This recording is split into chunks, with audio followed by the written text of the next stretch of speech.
Good luck.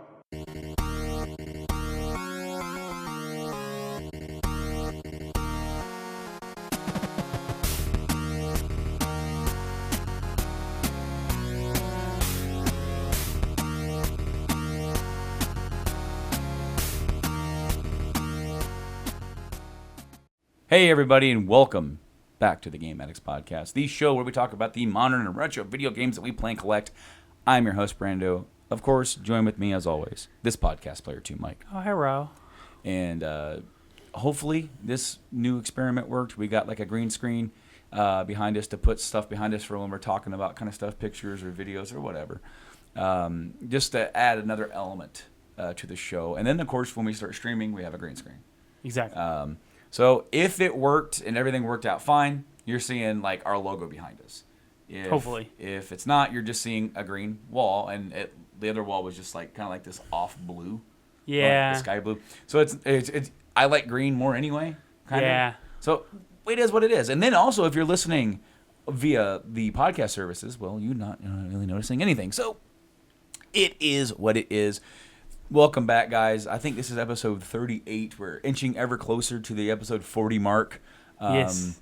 Of course, things are going to get a little busy within the next couple weeks here in our world, and Yes. it might be more difficult for us to get together. I am going to try and get a show together back with Nate. Of course, we did the Xbox retrospective. We're going to try and get a show together with him when he comes down here in a week or so, and then we're going to try and squeeze in a podcast and not take up too much of your time because you're going to be working a whole lot, and I'm not going to be working any. Every day, 12 hours a day. So if there is a week where we miss one, Life happens, and hopefully we don't miss anything really big, and we can come back strong. We're going to try not to do that, but we are definitely at the whim of work because at where we work, we get a 2-week shutdown. And normally, you would be doing some Firewatch or something. Yeah, now I'm in charge of the Firewatch. Yeah, so now you've got to be there for like 12 hours. Yeah. Today we have like one big pickup, and it's not really anything that's like retro or anything to talk about right now. This is basically you got a motherboard because you're building a PC. Yes. And you're gonna get us up and running for streaming. Yes. And all that jazz. Now the thing is, guys, is that what we're gonna do is that once we're capable of streaming, we're gonna stream the show live when we record it. Yes. We're just gonna put it up, stream it live on Twitch, and do the show live. And so that's really the only thing we have. I haven't been buying anything for a while. I think the last thing I bought was that FF5 cart, and then of course you gave me that Golden Sun cart, which I'm really appreciative of. Mm-hmm.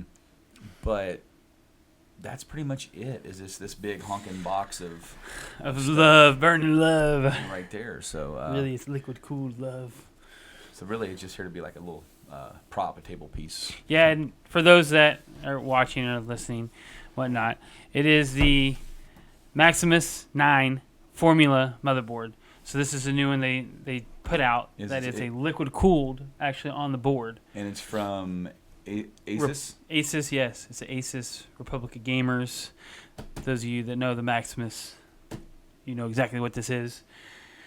It's a beast. I actually was a little surprised when I picked it up from the door. I was like, ooh, that's a little heftier. Mm-hmm. So, more than what you were expecting. Well, because the one that I have for my wife, for Joanna, I didn't buy her, a top-end gaming motherboard. I just bought her a, above average regular board. Yeah. So it's plastic. This is metal. Yeah, man, it looked really nice. It's a beast. No, nobody can see that. It doesn't help. But yeah, it's really heavy. It's pretty neat. I do have to flush it. It's like plastic, but it's got metal behind it. You hear it?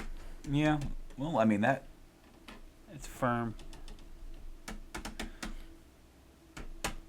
Yeah, man. I'm excited to get us rolling and streaming. Again, and it really that's all thanks to you. You've been kind of moving more on that end. Of course, I got us up and running with a lot of our equipment. Right. So it's to get rolling. So I mean, once we're capable of streaming, once we have the PC, then really there's nothing else that we need. Once we'll see after that, then I'm gonna get something to stream on my end, so that way we could stream the show, stream us playing games after the show, because I've talked about that, how I want to change the show date to like a Friday or Friday or Saturday, whatever the last day of the week is, and basically we would record the show live, and then so those guys get to you guys would get to see the show first if you want to watch it on Twitch. And then for the rest of the audience, either on YouTube and then podcast, it would go out on Monday. I've already talked to Nate about switching the release days around. Right. But then once I get my own streaming thing, then we can have like one other day apiece. Yep. Throughout the week, we could pick a day, whatever day works best for everybody. Yep. And I could stream a day and play whatever game I'm playing, and other day you can play whatever game you're playing, and just stream for a couple hours that night. I'd really like to go through Inquisition. And let everyone else make the decisions. Well, see, I think you need to start with Origins. Yeah, I do, but... Because I loved Origins. Inquisition, I really liked it. I really liked I think more so, I really liked my character and my character relations. Right. More so than the story of Inquisition. Inquisition story was pretty good, but I really fell in love with my character and the relations that he formed with his comrades. That was almost that I had that same relationship with Inquisition as I do Mass Effect 2. The main story it's there, but then the relationship that Shepard forms as he's forming his team, and you learn to know these people and you help these people, and then you have a bond, a team of people who are going to go on a suicide mission, and these people are ready to die for the cause because you have invested enough time in these characters that now they're with you. Like I've said before, and we've both said before, the thing that fills that game is the banter. Oh, yes. My thing is I like playing with different characters for a long time. So I would put, like if you put Cassandra and Iron Bull together, they talk about flipping a guy, and then they actually do it. He actually flips, and then Iron Bull stops. He's like, "Oh, did you see that? Oh, that was awesome." He like freaks out, but you can each character you put, they talk to each other so much, and I really enjoyed that aspect. I did read something that somebody working at BioWare was teasing something that he's working on. Uh-oh. People are leading to believe that this may be an actual piece of storyline DLC for Andromeda. For whatever reason, people are like, that's what he was working on, and he tweeted out saying that the story that he's working on right now is one of his favorite pieces that he's ever written. And people are thinking maybe this is the DLC that revolves around that missing arc in Andromeda. That includes the Quarians, the Hanar, the Elcor, and the Drell. Right. I think mainly it's like a Quarian-headed ship. A lot of people from probably the Migrant Fleet decided to go on this mission. Right. Kind of join up with this. And then you have the other species who they really don't have the political influence to have their own arc. Right. Like the other big species do that have already gone. And I don't know if I said this on there, but I've tried to get into Andromeda, and I don't feel the love in the game. I kind of am understanding why people are really upset about it, because I know you played it and you liked it. You gave it a good solid score. It is a slow effing burn. From the beginning. So I've been trying to burn through the beginning because, like you said, it's a slow burn up to a certain point. It is such a slow burn. So I'm trying to get to that point, and it's just I'm on. You're on the Angara homeworld. Yeah, Angara. So you've already been to you've already been to their capital. Yeah. And then you have two places to go: the ice world and then the home world. I can't remember what either place. I'm in the home world, the jungle. That one's the nighttime all the time. That one's not too interesting of a place to be. It sucks. Like the fighting is. I mean, my thing is that the game, as you've said before, is so repetitive. Like I don't feel like there's anything, any intimate danger. Because one, I do know how to build my character, and I am playing not on extreme, but on that high hard level. I'm not having any issues just blazing through characters. I only died really a few times in the game, and it was from stupid decisions. The game really picks up story-wise after that. Like I hope so. It does. Here's the thing about Andromeda. I feel like you have to adore the lore in Andromeda, like in Mass Effect. You have to be sucked into it as far as like, you know, this world, you love this world, and for them to build a game where you have to feel that way about it because it's lacking that for new players, like for like that incoming on new characters.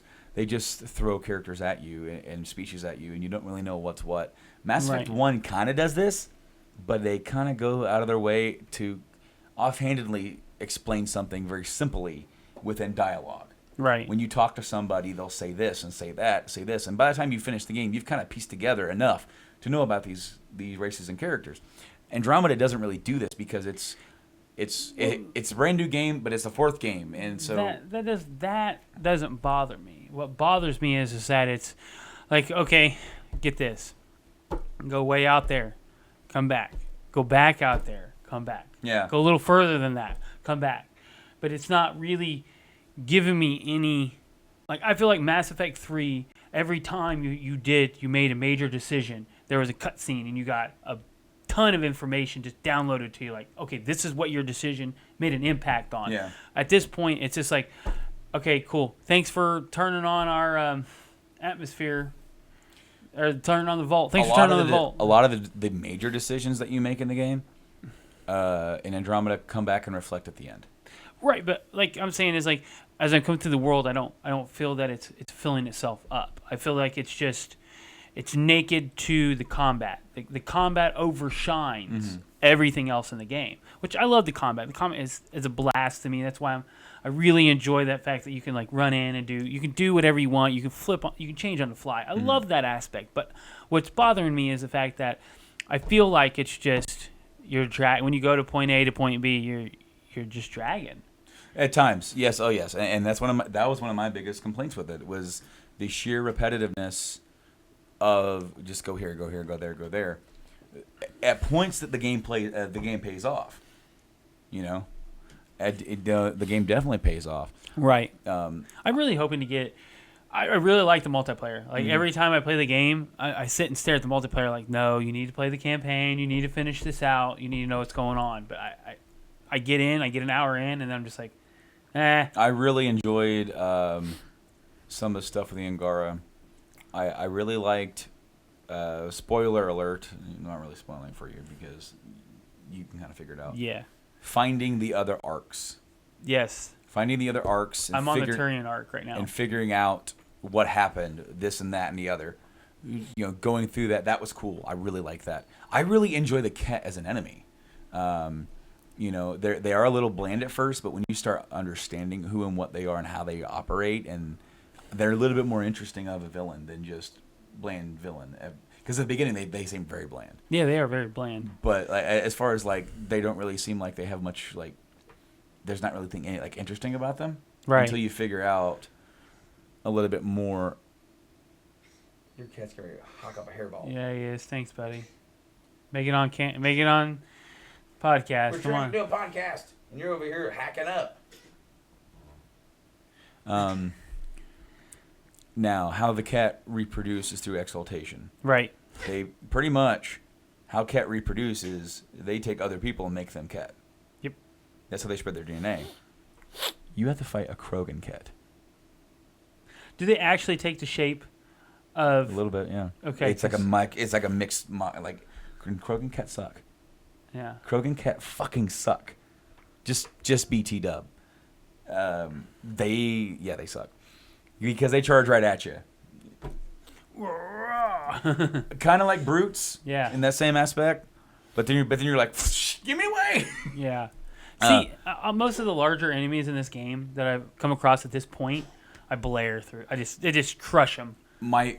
Another big complaint that I have about the game, and I wouldn't have this complaint if what we'd already know of them saying that the series is on ice right now.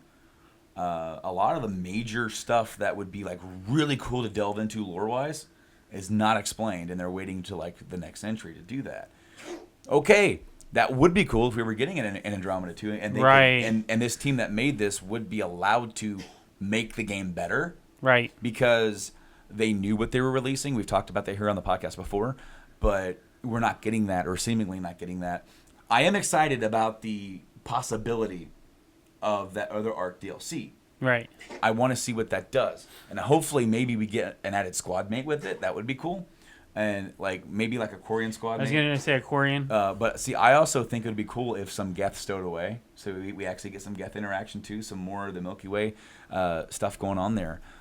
If that comes out, that would entice me to want to replay the story again through the sister's point of view, because I did the brother. Right. So that would actually entice me to want to restart it over.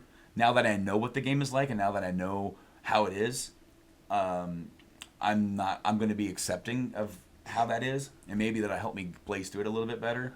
And I can, since I know what stuff is, and I know what stuff does what, and this and that and the other, maybe there might be some stuff I might be able to skip. Well, I would like to see them add to the story, but add to the story like from the beginning. You know what I'm saying? So like all those bland, low spots where there's nothing going on. Like, okay, so Dragon Age. Mm-hmm. Dragon Age did have a lot of spots where you were just kind of dragging, but the banter filled in the spots. So you're enjoying the time that you're out just BSing and scavenging the land. That does get better as you play the game. Because that's what I'm saying. I literally feel like I'm just sitting there with my headphones on, because I play with headphones on, and all I'm hearing is the background noise, and I'm just going through. There's no communication. There's no, That does happen more. And honestly, the planet you're on, there's not a lot of that. I think it happens more when you're in the car. Yeah, and so there's no car on that planet at all. When you're exploring the bigger planets, you get more banter. You get a lot more banter, because I remember go diving in to Vetra. She's the female Turian, and Drac, the Krogan. Yeah, they have a lot of cool back and forth. I like Drac. Drac's my favorite character so far. Drac is funny. I like Drac. He's just a full-on. I can get behind that. So what are you guys gonna do? We're gonna kill some remnant. Or some cat. Well, point me in the right direction. Point me in the right direction. Now, I wasn't really planning on talking about Mass Effect, because that's the only thing that I really saw. But we are today going to talk about, of course, the big news that came out this week. The Super Nintendo Classic.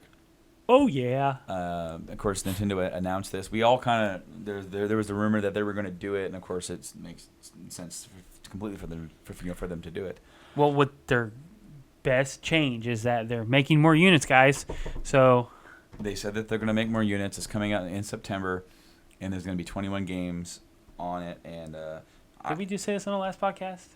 I believe that we did. We talk about this? I believe we did. No, we didn't, because I just told you about it Monday when I brought the green screen over. That's true. That's true. So we haven't talked about this at all. So I'm. Hey, dude. That was weird. I just touched my phone and it started to play. Yeah, he's on Facebook looking at videos instead of being in the podcast. Yeah. So I'm pretty sure a lot of you already know this. A lot of people have covered this already. But just to cover our bases, we are going to talk through every single game that's on the damn thing.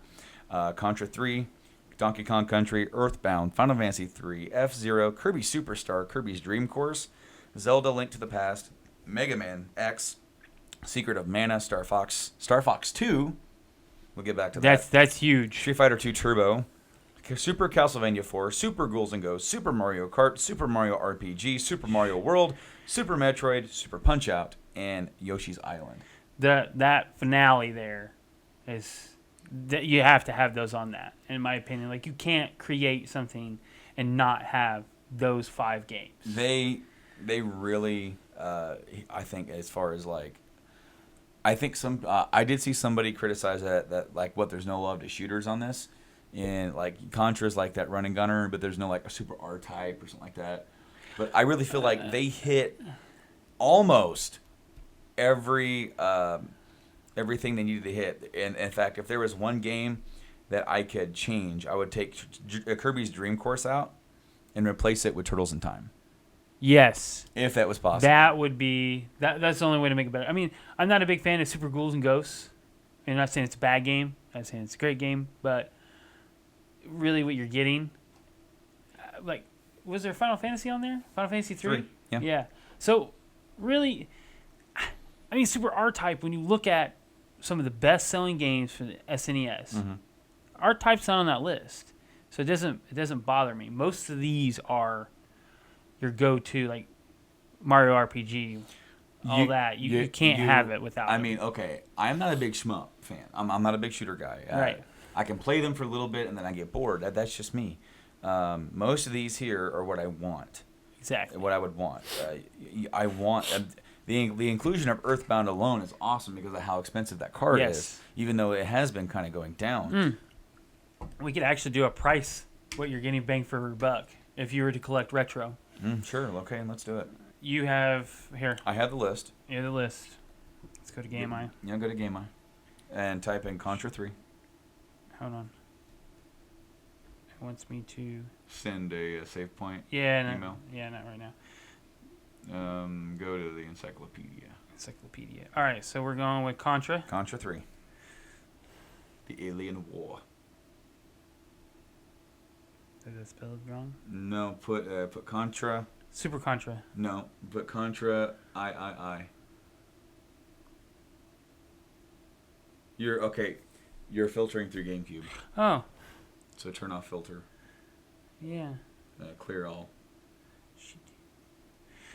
I don't like the only thing I don't like about this is that it saves your last. Clear platform filter. There you go. Apply, and now you should be able to bring it up. Contra 3. Again, do the I. That's how it's. There you go. It is. So if you go just cart. Oh, loose. It's $40. Loose is $40. So I'll have the quackulator. This is a great game though. Okay. Yeah. Oh yeah. 40. Okay. So Okay. next game is Donkey Kong Country. I'm gonna say that's about $20, Bob.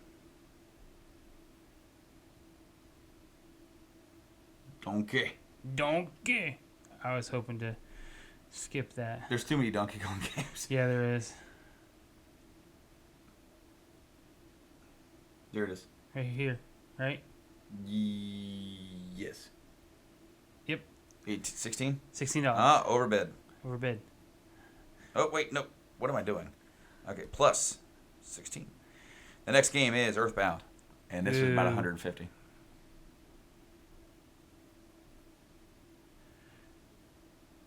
You're looking at 153. Nice job, Bob. Plus, oh wait, no.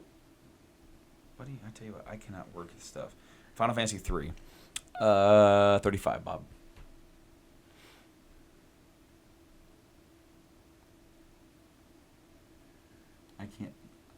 I can't work my phone. You can't work your phone. I know. I keep hitting the C. And then I. Gotta go I.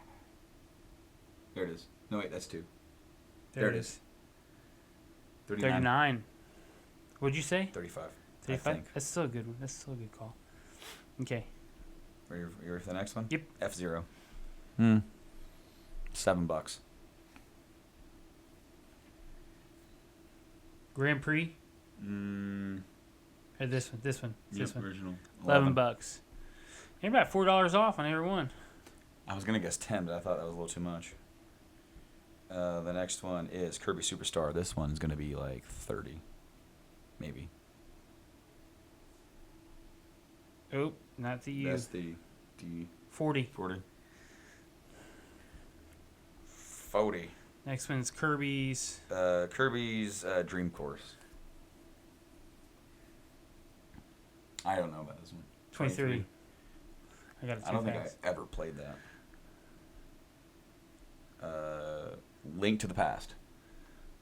You should be able to just type Link to the Past. There it is, yeah. 26. 26. Alright. The next one is Mega Man X. I'm going to say that is 23.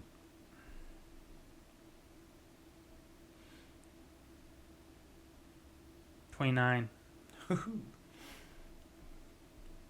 Alright. We have Secret of Mana. That is $50. I just bought that. Did you just buy Secret of Mana? No, I've had it for a while, I think. No, I had Illusion of Gaia. I don't know why every time. It's 51. Boom. Boom, on the money. Now we're getting into the supers, aren't we? Star Fox. I'm going to Okay. say that's 20.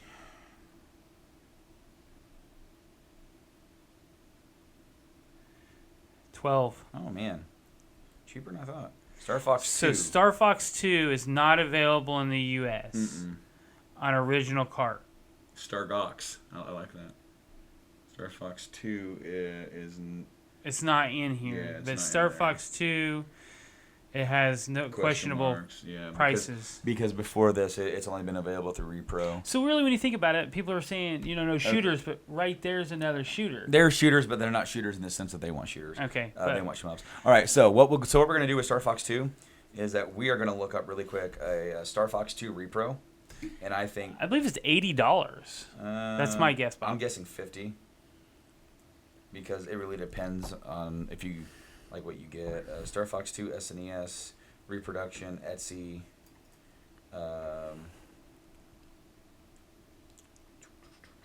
None on eBay. eBay is usually my go-to place. All right, this is the first one on Etsy. Okay, Star Fox 2. This is a cart, $69. $69. So it's about $69. Now, I did just see one that was cheaper. Back here, this says 64. So let's go with 60. 60. Let's do a 60. All right. And we're lowballing it because it's a repro cart. All right. So after Star Fox 2, It's supers. is Street Fighter 2 Turbo. Yeah. Street Fighter 2 Turbo is 12. Street Fighter 2 Turbo, Yes. First one. 13.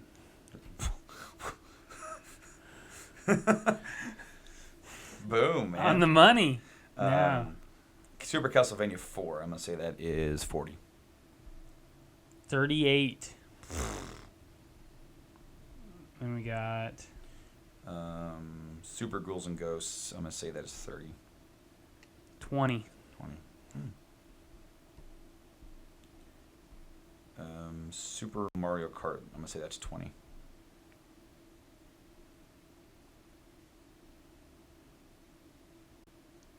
$24.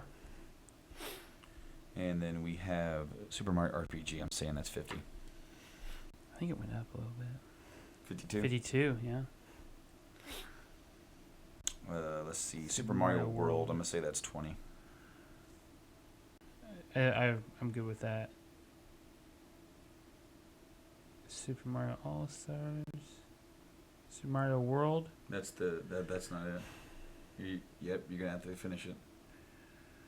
WORLD. I was working on it. There it is. Right there. 16? 16. Man, brand new. It's $32. It's not bad. Or 320. Super Metroid, 50.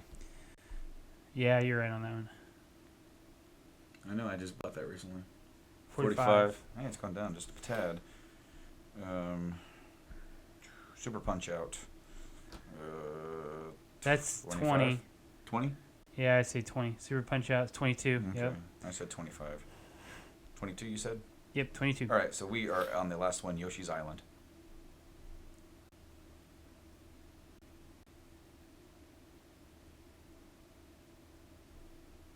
Of course you're not going to. Oh, I got to put all the right stuff. Everybody's waiting on you. There it is. The second one. Right there. 26. 26.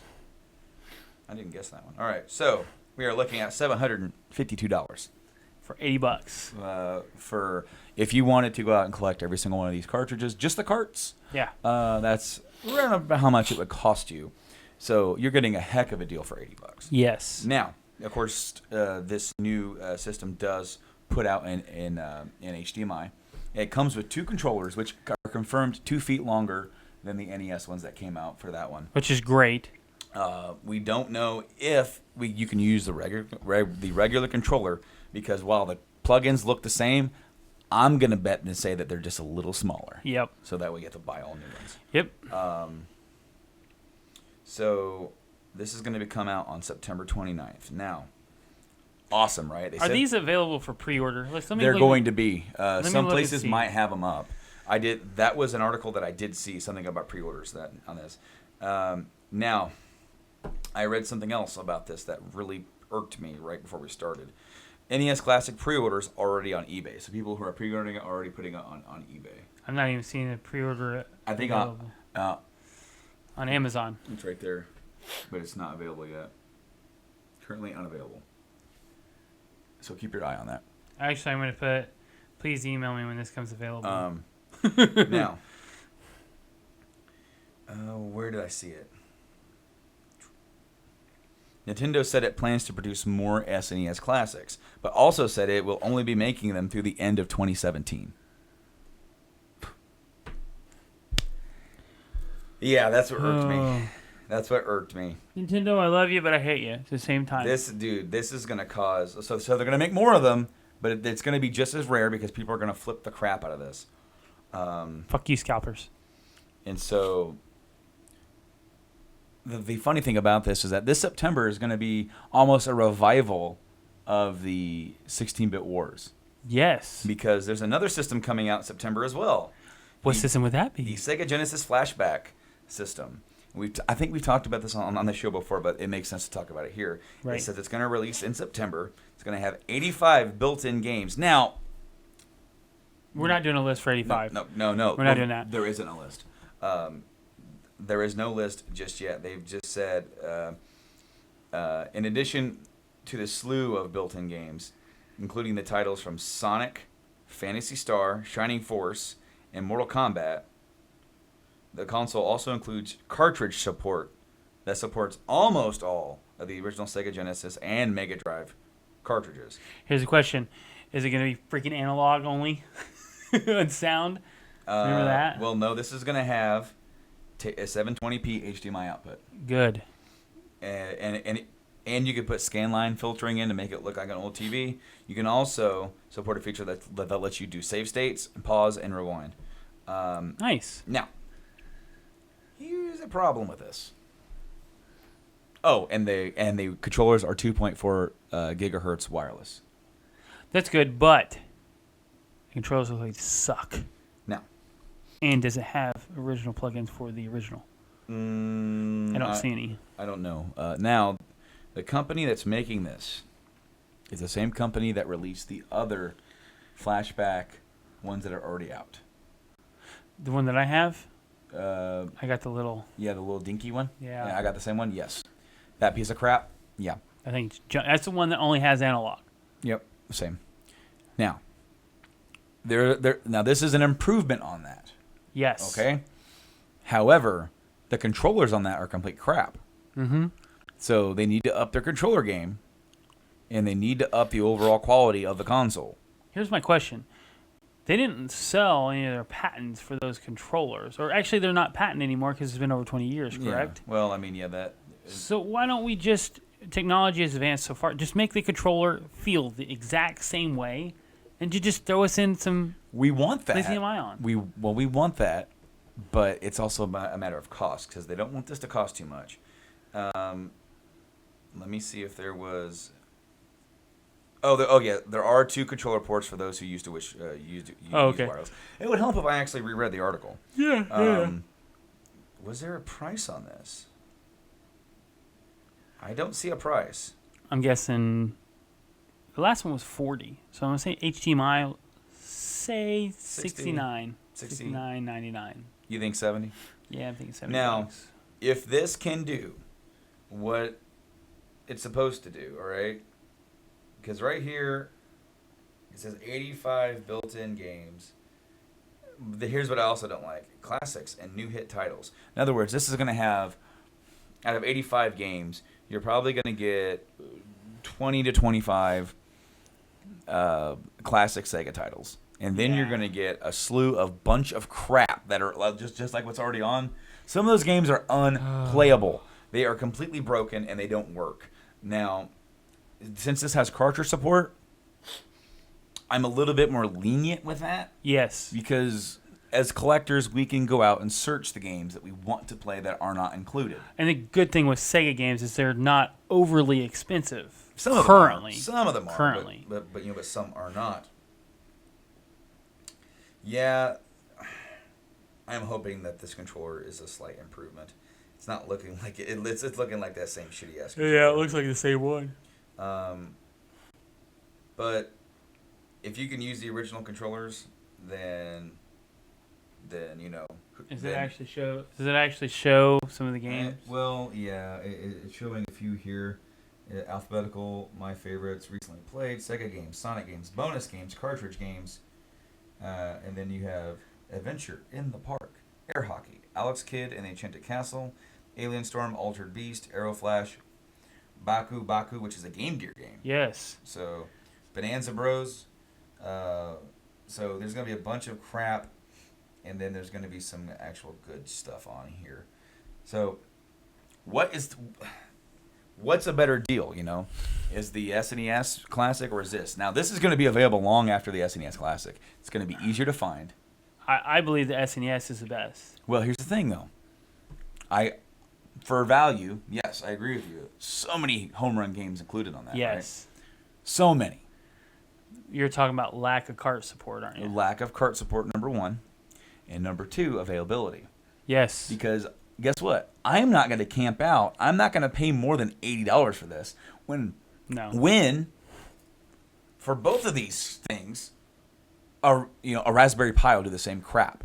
Yep. Because what you're buying are basically a little emulator box that plays these ROMs on the original hardware. Well, it's not even original hardware. Kind of like it's that. New hardware that they've created to be able to run these ROMs. Right. The only plus is with Nintendo is that you're playing with a Nintendo created controller, which is going to have a damn good feel to it. Yes. Now with the Genesis thing, you can go out and I have both a 3 and a 6-button controller. I can plug that in and I'm home. I'm good. I don't have to worry about that piece of crap because I don't care if my controller's wireless. It's a plus. I don't care.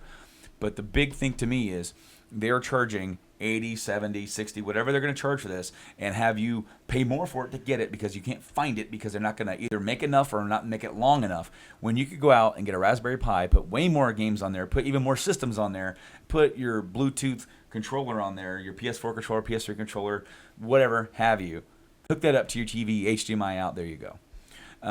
So really, in a Raspberry Pi, it was really only about $200 for an upper end. Mm-hmm. One. Save your money and you can get one. Yeah.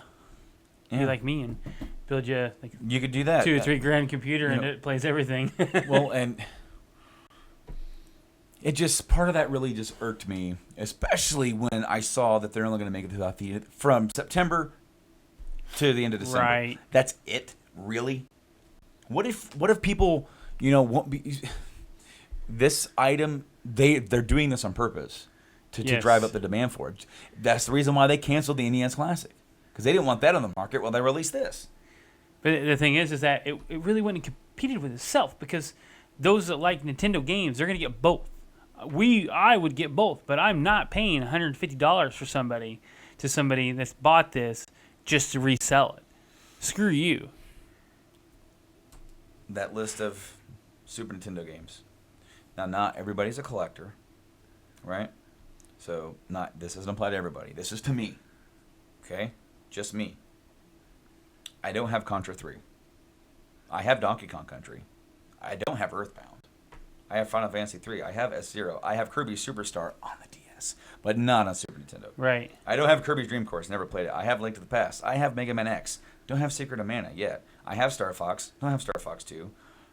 I have Street Fighter 2 on the Genesis. I have the Genesis version of the same game. I don't have Castlevania 4 yet. Don't have Super Ghouls and Ghosts. Have Mario Kart. Have RPG. Have World. Have Super Metroid. Don't have Punch-Out. Don't really care that much. I have Yoshi's Island. I have most of these. Right. For you, that's going to be Earthbound. Earthbound and Secret of Mana are the ones I want. And Star Fox, too. Well, you know what? And even then, I've actually played Star Fox 2. Yeah. I played that 10 years ago on an emulator. Yeah. And it's okay. Yeah.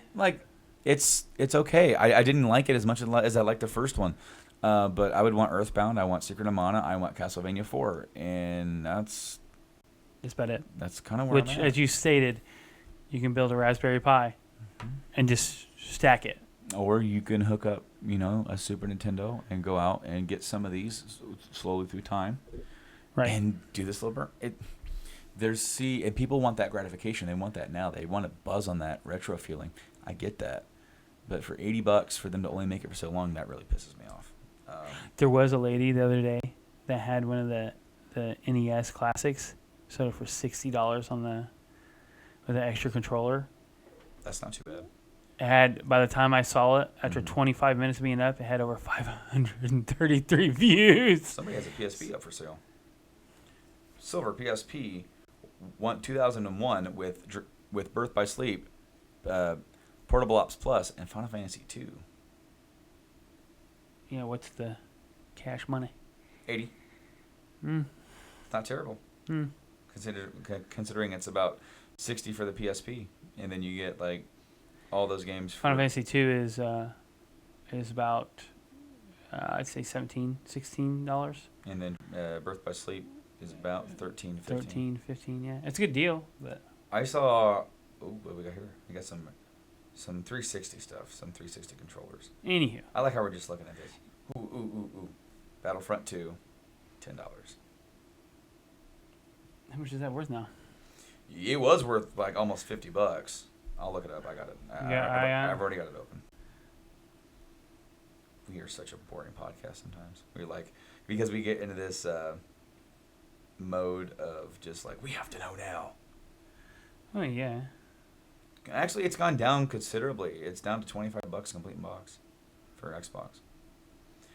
What I wanted to see if it was still up here, but yesterday I was cruising around, and in our city, they had an Xbox One S, 1 terabyte hard drive with a game. I don't remember what game it was.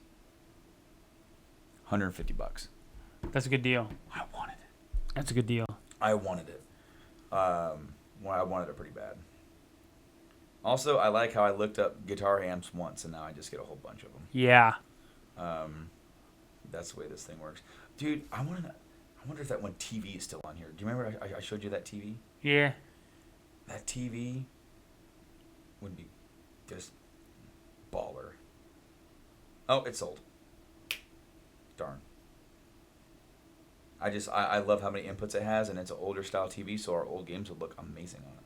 Yep. Anyway. Anywho. Next time. We were talking about Sega, right? Right. And Sega just released their new sort of subscription service. It's like completely bury my finger in my eye. Well, it's not subscription. It is free. Now there are ads. Of course, we're talking about the new Sega Forevers, and basically allows you to play Sega games on your phone with controller support. I liked that, so you can use some Bluetooth controllers for it if you have any like sort of 8-bit DOE style of controller, or even PS4 controller will probably work as well. Because you're just totally going to carry on one of those controllers in your pocket as you're walking around town. Why not? Just now they did release a trailer for that, which we watched before we started the show, and I liked it. It felt very 90s. It felt very 90s, yeah. Like the 90s Sega type of trailer, I guess. I commercial. I was thinking commercial, but no, like this was a trailer. Now, basically, Sega Forever is a collection of free-to-play, ad-supported Sega games offering offline play, cloud saves, controller support, and leaderboards. Once downloaded, the games can be unlocked and ads removed for $2. Not bad. So games unlocked. So does that mean that they're going to only give you a handful of games and then you have to pay $2 and unlock more? I don't know. Because it might be like every game costs $2. Like here's all the Sonics free, but if you want any of the other ones, $2 a piece. I don't know, because the first round of games, because they're going to release new games every month. They have said they're going to release games from every Sega generation. So we're looking Master System, Game Gear, Genesis, Saturn, Dreamcast. Right. And the first round of games that came out were the original Sonic, Phantasy Star 2, Comic Zone, ooh, and Kid Chameleon, and the Genesis port of Altered Beast. That's a decent start. The collection is scheduled to add even more games, Comic Zone's awesome. Yes, I love that game. That's an awesome game. Really cool. Unique. And you know what? It's aged well. Yes, I mean... Name any games that you can say that is like Comic Zone. Well, I mean, it is such a unique style of beat 'em up where you are in a comic. It's awesome. Now, I like this, and apparently it's going to go to mobile. I would like it to see it go to other platforms as well if they decide to do it. That would like a Nintendo. Nintendo would be awesome. Like maybe put that on the Switch. Have Sega Forever on the Switch, and I think that'd be kind of cool. That would be great. Of course, it would also be cool to have like you can download these and put them on a tablet. I believe you will. Yeah, I mean, if it's for your phone, it's for a tablet. Well, yeah. I mean, that's what I'm saying is that I think that would just be really cool just to set up your tablet and sit there and play. Of course, I want to say I have the only one of those I don't have is Phantasy Star 2, which I actually do have on the Sega collection on PS3. Right. I just think that's kind of cool. I heard I heard rumors about what it was going to be, and I'm all for it. I definitely want to see it, and I might even download the Sega Forever app after the show and kind of like see what it's about and whatnot, and kind of toy around with it. Now, for the last real sort of segment of the show, I always try to look up and keep up to date as to what's free on the consoles as far as the memberships, because you always get free games for games of the Gold or the PS Plus, and because I want to make this known. Like just for people out there who maybe forget to look or they just see it when they log in. Me. Or whatever. So. Not the only reason why I remember is because you tell me that we're looking it up. Yeah. Serious.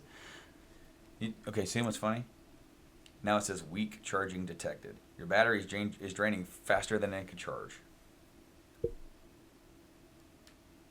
That is so weird. Because earlier it was fast charging, and now it's fast charging again. So we're going to start with Games of Gold, because that's just where we're going to start, because that's when I saw first. Yes. So July's lineup of free Xbox One and 360 games are, for the Xbox One, for available all month, from July 1st to 30th, is Grow Up. And then we have available July 16th to August 15th on Xbox One, Runbow. I don't know what either one of those are. I've heard of Grow Up. It's like this indie kind of like robot game. It's like this game. Okay. I've seen it before. I saw trailers for that. I saw trailers for that last year. Okay. And then the 360 games available July 1st to the 15th is Kane and Lynch 2, Dog Days. And then available from the latter part of the month, the 16th to the 31st, is Lego Pirates of the Caribbean. Now, PS Plus. Available for PS4 is Until Dawn. That is the PS4 exclusive horror adventure game. Yeah. That came out in 2015. That kind of took people by shock because they didn't really advertise it that much, and it became like this cult hit. So I'm really happy that game's on there because I've been wanting to check it out. I'm gonna download that. And it's like a Heavy Rain, Beyond Two Souls type of game where you kind of make your decisions and you make like quick time events, and you have to try and keep your characters alive. There's a way you can survive with more characters, and there's a way where you can have nobody survive. Right. So I'm looking forward to that. Also, Game of Thrones, a Telltale. Wow, I bought series. that. That will be coming out for free. Those are the two PS4s. PS3 we have Tokyo Jungle. Never heard of it. PS3 also Darkstalkers Resurrection. Have you noticed that lately we've been getting crappier and crappier PS3 ones? Yes. As we've been moving on, because I remember when I first got Plus, my first year of Plus, I believe was 2013. That was the year that I sold everything. I think, or maybe it was the year before that. Man, I don't remember. I don't remember, man. Leave me alone. Been a while. Yeah. But I'll get back to my story here in a second. PS Vita Elemental, with 4 as the A in Elemental. And then Don't Die, Mr. Robot. Now, that first, when I first got PS Plus, that was the year that we got the Vita. Yes. Because we got the Vita, and by signing up to PS Plus, I got the Uncharted game for Vita. I got like this big, vast collection of games from the get-go. And instantly, the free games that I downloaded at the beginning, which if I actually had my Vita, which has my download history I can access quickly, I could tell you exactly what all those games were. But it added up to $50 easily, surpassed that. Huh. And then that was the year that they put Hitman Absolution, Sleeping Dogs, Battlefield 3, Saints Row the Third. I got to try all these games. Yeah. And Sleeping Dogs surprised the crap out of me, how good it was. Because I didn't even think about that game. Didn't even, saw it came out, oh, cool, whatever. Then I played it when I got it for free. I now own it because I liked it that much.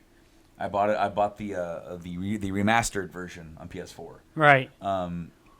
You know, and then but so like the PS Plus on PS3 used to be awesome. Obviously, with the PS4, it is a little bit less so. So we can now. honestly say that PlayStation Plus is the clear winner this month. Oh, this month, absolutely. By far. Xbox has been killing it. Yeah, Recently. they have. They've been, you know, more than the last few months, they've been putting out some really good titles for free. And this month, they went to PlayStation. They came out with the Until Dawn and the Game of Thrones, which I've been sleeping on the Game of Thrones. I've been wanting to pick it up. And then I kept buying other stuff. And then now I waited long enough. I can just play it and then buy it if I really like it. I don't see why I wouldn't. I heard it's pretty good. The same with the Batman. I want to play Batman as well. I own the Game of Thrones one. I just haven't played through it. You know, I just did the initial test. Hey, you work. I got 100 games to test. Now I did. I downloaded the other Game of Thrones game because I got that for free on Plus, which is more of a RPG style of game. Right. It plays a little bit kind of like Dragon Age, a little bit. Dragon Age Light is what I called it because it's a little bit on a budget, but it's still Game of Thrones. Right. And it starts you off, you're playing as a dude on the Night's Watch, and you're actually running around the wall and everything. And then the game actually splits you up, just like the show does. And then now you're playing as this guy, and he's like a dude. He was the Lord's son, and he ended up going across to the other continent. Right. And then now he's come back because his dad's sick or something. Right. And I played so much of it, I really liked it. What's funny is I was getting ready to play it one day, and on the PS3, if you just hover over the icon, it starts playing sometimes music, and of course I started playing the Game of Thrones music. And my wife's like, "What are you doing in there? What are you watching?" I'm like, "I'm playing Game of Thrones." "What? They have a game?" "Yeah." But she actually got kind of mad. She thought I was going to start watching without her. Mine would do the same. Man, I'm so excited for that show to come back on. I know. How long we got? Like a week? 16th. 16th. So we got 17th, maybe 18th. So we got a couple weeks. Maybe it is the 16th. Right after shutdown. It's literally like we go back to work the next day. I can do that. That's fine with me. And then we have 1, 2, 3, 4, 5, 6, 7. The last episode will air on the 27th of August because there's only 7 episodes this year. Yeah. But apparently the last few are going to be like an hour and a half almost. I'm all right with that. Have you seen the trailers? No? Mm-mm. I know we're watching them right as soon as we hit stop. Well, I'm watching the Game of Thrones trailers. Oh, what we're going to do when we hit stop? Yeah. When we end this podcast, we are definitely doing that. Yeah, we're going to do it on the big TV, though. Oh, okay. I have been talking like my son. I keep saying the stuff that he says because it amuses me. Because he says "ote" or "ode." Ode. Ode. Ode. And then instead of saying sorry, he says "sashi." Dashi. Sashi. And like he'll hurt you on purpose. And you go, "Wyatt." Sashi. Oh, shucks, kid. Right. Oh, last night we put him to bed, right? And he's laying in bed, and ever since I guess a week ago, he started saying "yeah." He's actually started saying "yeah" instead of "uh-huh." Yeah. That's what he needs to start saying. Yeah. Anyway, so I'll get back to the bed story. The first time I heard him say "yeah," we were at the park the other day. We're walking and we're holding hands, right? And he goes, "La park." The park. The park. I swear. Yes. I actually think he is like a reincarnated French guy. And then he goes, I'm like, are we at the park? Yeah. Yeah. La hot. It's hot out, huh? Yeah. It wasn't hot. It was like 70 degrees. Super nice. But anyway, so he's in bed last night, right? And he's half asleep. and he goes, the hands, yeah. The hands. Yeah. And then he goes, the car, yeah. Toys! And then he fell asleep. That is interesting. Oh, man. Anyway, honestly, I think that's about all we have. There wasn't a whole lot to talk about as far as like news. Definitely, we wanted to talk about the new 16-bit wars that are only going to happen for like 4 months. Yeah. Which that was a buzzkill, finding out they're only going to do it to the end of the year. They need ridiculous. to get their heads out of their ass and make that through tax time. If you're gonna make it up to that point, you already have the capabilities to make it. Just keep going until it starts tapering off. There's a market for it. There's obviously a market for it. Run it until you start seeing your sales decline by like 10%, and then cut it. I wouldn't be mad, because I guarantee this thing's gonna go for almost a year. If they kept it going, I bet it would go NES almost a Classic, year. before they canceled it, out of the blue, has sold over 2 million units. Yeah, and 2 just randomly, million. oh, we're done. Yeah, so what? You want to go out on a high note? That's great, but there's obviously a market. If you're selling 2 million units in 3 months, was that what it was? It released in November, didn't it? And then they canceled it by February. Yeah. So it's about 3 months. months. You sell 2 million consoles. Because they released it and they're like, oh, people want this? Really? I didn't know. Oh, well, we'll try and make some more. We're going to cancel it. Yeah, like 2 million. Come on, people. Come on, Nintendo. I understand that you're really weird about stuff. I don't know why you do things that you do, but put it back out there. I tell you what, run the SNES, and then right at the end of the SNES, go, NES is back. Run that a cycle for 4 months, switching back and forth. You can do the N64. I don't want to see the N64 because this is going to be a trend. It's trending now.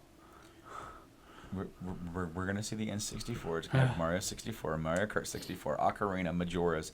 It's going to have Kirby. It's going to have Donkey Kong Country. It's going to have Banjo-Kazooie 1 and 2. Maybe. Actually, I think Rare owns Banjo-Kazooie. Yeah, they won't let that run. So, yeah. Anyway. With that being said, guys, thank you for Pickups. checking out this episode. Well, pickups. We already did pickups. No, we didn't. We didn't say what we wanted to pick up. I'm confused. I'm just messing with you. Were you saying like Suggestions? Okay. Yes. I just wanted to confuse you a little bit. On the spot. And go. And go again. Fallout 4. Because that's what I've been messing with. I've been messing with the mods. Right. I need to get back to Persona, which I plan on doing, but it's just I'm kind of like at that lull in the story where I can kind of take a break. It happened with me this happened to me with Persona 4, where it took me literally a year and a half to beat the game because I would play the game hardcore for like a month, and then I would kind of taper off when it got kind of dull, and then when I didn't have anything else to play later on, I came back to it. So yeah, Fallout 4 because of the mods on Xbox One. Don't buy the PS4 version; their mods suck. Hey. On Xbox you can do like new element stuff. You know what I'm going to do with this? What? I'm going to get the full mod community when I get this, and I'll never see my computer again once I put Skyrim on there. Because Then why would you put Skyrim on there?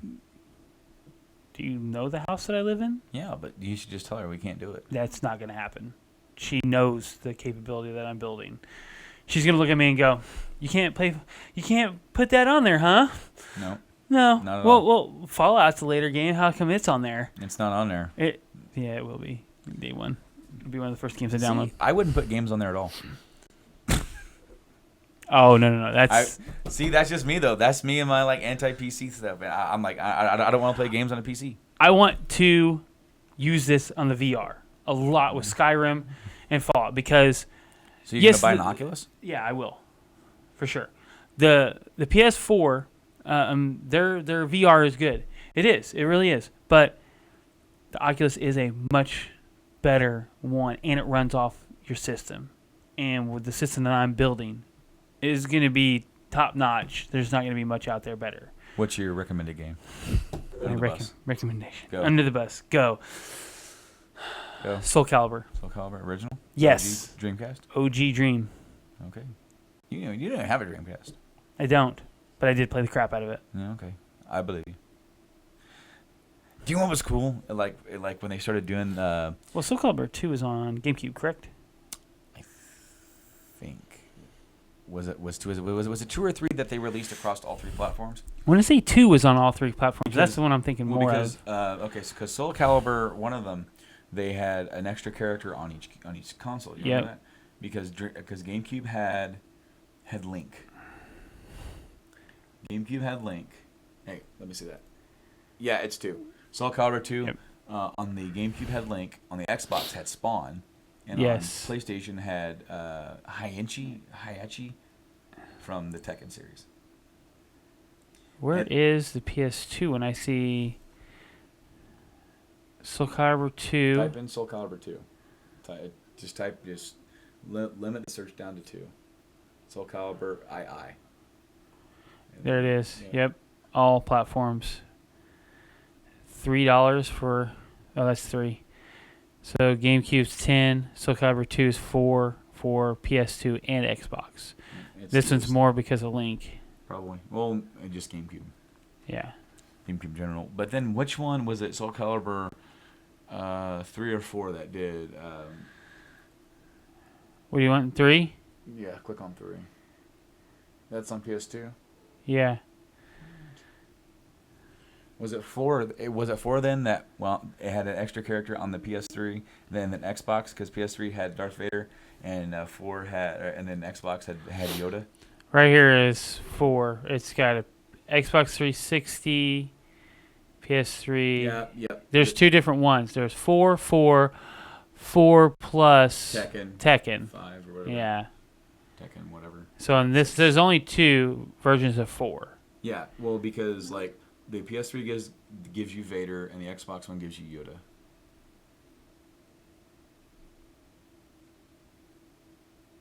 For the 5th installment? Yeah. Well, that's because so Soul Calibur is actually the 2nd installment of the series because the first one is called Soul Blade. Right. So- Yeah. Something you didn't know. Something that you may not know. So yeah. See little Yoda up there. Anyway, guys, I think that's going to be our show for today. Of course, we thank you for watching on YouTube, if that's what you do. If you listen to us, thank you. Thank you for listening to us, subscribing to us where you do. And hopefully on YouTube, you'll be able to see some of the things we're talking about behind us. I hope so. We hope so. This is a trial and error run. Trial and error. I'm hoping. Make sure we're not wearing green. You're closer to me. I'm wearing white. I'm wearing blue. So yeah, dude, I'm hoping it really does work and really set this up, and that way we can put pictures or little quick video clips up, and that, let's just make more work for me. I'm working on. I know. Once this is built, we're gonna put it straight on the computer here, and you walk away, and I'll do the rest. Or we can do it together.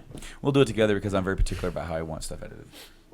Well, see, there you go. That's why you've been creating your own work. More work for yourself. See, I am very, very I have my system about how I do it, about how I import, or about how I do my cut. So now You're very controlling. Huh? You're very controlling. As far as putting out a product, yes, because while we don't have the best setup or anything like that, once I started doing it, as far as editing and everything, Right. and I've learned how to do it, and I wanted it done a certain way. That's kind of how I want it done.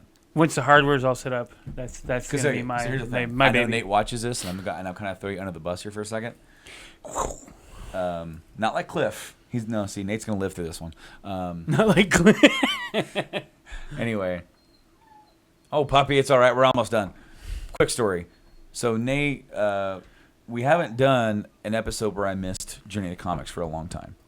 But I did miss one just recently. He ended up doing a episode with Poor Boy. Of course, he's one of the co-hosts of Foodies and Watching Movies.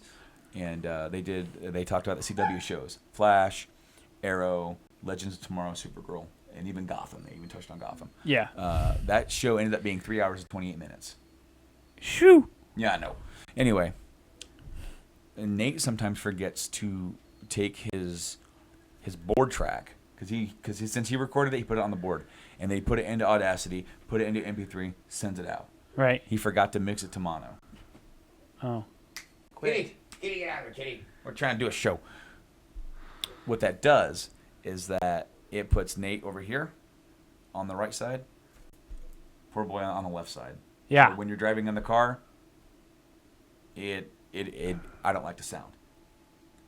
So one reason why I'm happy we record on my end is so I can control the quality output of how it sounds. Yeah. Nothing against you, Nate. I know you just kind of forgot. I get it. It happens. But when you mix it out down to MP3 and then upload it like that, I can't take it and then make it on mono after that. Right.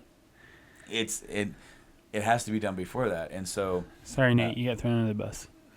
Looking at you lived. We didn't have to replace you with like another bass player. Ooh. Anyway, yeah. So I really like when I go in because I do all the editing for Journey. I do all the editing for this show. So it's like it is a lot of work, but I have it down to a science now to where right. it literally doesn't take me that much time at all, and I know what I'm doing as far as like making sure that everything. I always mix everything in mono because this is a podcast. You know what I mean? One day we're gonna get Dolby Digital surround sound, and you'll be able to hear our voices booming throughout your awesome speaker system. I really think that's but necessary. Do I care? But... Not really. I just want to. I want our voices to come out equally on the speakers. So I don't want to make a situation where I'm in one ear, someone's in the other ear. It sounds very off-putting to me. Like I can't do that. As a listener, when I put out a podcast, I have to be able to listen to it. I have to be able to like it. Right. I don't often do that now, but when I first started, I would listen to my own podcast to catch mistakes. I know that when me and Rob did sort of live, sometimes the shows were a hit as far as like how I felt about it. Other times, I kind of felt like we didn't click. We didn't have a good conversation because we just didn't carry it. Like it would be like me sitting here wondering what to say next, and I don't like that. Right. So there are some episodes where we don't plan out as much, and I feel like we're sitting here twiddling our thumbs trying to figure out what to say next. I don't like that kind of feeling. I don't like how that comes across. I don't like how when you mix a show and you ended up putting it out where it's on two separate spectrums. I don't necessarily like how that sounds. To me, that doesn't sound as professional. So I want it to be a certain way. I want to try and control what we do. I try to learn every single show that we do. I try to learn. It's like, by the time we started this show, I had already learned. You got to remember to plug your stuff. You got to remember to put it out there. Yeah. Because even if one person hears that and goes, I'm going to go see what they're doing on Twitter, we have one more person on there. Mm-hmm. We have one more person following us. So if you're one of those people, thank you so much for following us on Twitter. We post there. We put our episodes up. You could follow us there, subscribe there. That way, when a new episode goes up, we also follow and we retweet a bunch of other podcasts too that might interest you. We're also on YouTube, like we said. If you're watching us there, awesome. Subscribe. Help us build up our subscriptions over there. That way we can, when we start doing the gameplay stuff, we're going to share it over there as well. So, right. And then we're also on Facebook. Admittedly, I don't use Facebook as much to plug our stuff. Maybe I should. We're also on Instagram, which I need to remember to. I like to put little clips up of us, Mm-hmm. And then I like to post some pictures. I actually took a bunch of pictures when I did my Game Eye thing, and I need to start posting pictures of that over there as well. And of course, if you want to check us out on audio form, we are on podcast services such as iTunes, Podbean, Stitcher Radio, Google Play Music, and that about runs the gamut. So until next time, my friends, thank you for watching and enjoying this episode, listening, whatever you want to do. And until next time, I'm Brando. And I'm Mike. And we'll see you later.